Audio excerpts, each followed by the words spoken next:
في ناس لحد النهارده مصدقين إن الفضائيين هم اللي بنوا الأهرامات، وإن المصري القديم ما كانش قادر يعمل التحفة الهندسية دي. لكن النقوش والبرديات وصور مقابر العمال بتقول حقيقة واحدة بس: المصري هو اللي بنى الأهرامات. تعال نسمع الحقيقة من حسن فاروق على قناة رسالة ضمير. ازيكم يا اصدقاء الفراعنه؟ انا خطير، عندي نظريه خطيره. اللي بنى الاهرامات مش احنا، الفضائيين هم اللي بنوها. ايوه، اصل الفضائيين جم مخصوص من مجرى بعيد عشان يشتغلوا في مقاولات عند خوفو. قال لك نخلص الهرم ونرجع نزرع بطاطس في المريخ، واللي عمل الكشري كائن من عطارد. لا والله، شفت فيديو بيقول الأحجار تقيلة جدا والمصريين ما كانوش يعرفوا الرفع الهيدروليكي. ايوه، بس كانوا يعرفوا المعادلات والهندسه والتنظيم حلين. يعني بدل ما تجيب فضائي جيب لي مصري عنده مخ. يعني انت شايف ان الفضائيين ملهمش دعوه؟ يا عم دول لو جم فعلا كانوا بنوا كافيه على القمر مش الاهرامات.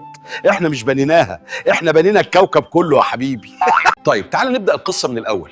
في واحد في السبعينات اسمه إريك فون دانيكن قرر يكتب كتاب اسمه عربات الآلهة.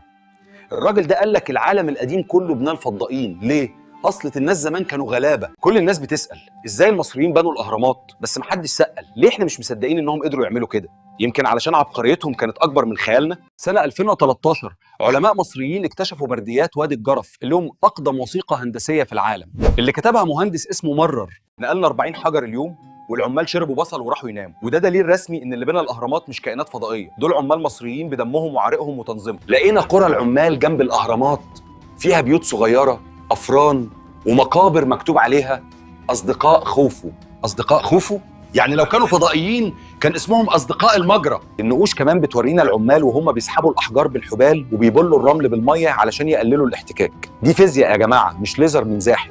المصري القديم حط الهرم بدقة زاوية 5/100 درجة من الشمال. الحقيقي ده علم وهندسة، مش سحر ولا طبق طاير.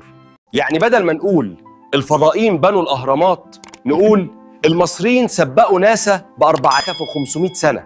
تحية للمصري القديم اللي بنى الهرم بإيده وساب لنا أعظم درس في التاريخ. الإبداع مش محتاج كوكب تاني، محتاج عقل مؤمن بنفسه. وبعدين يا عم، لو الفضائيين جم فعلا اكيد كانوا سابوا واي فاي مش برديات.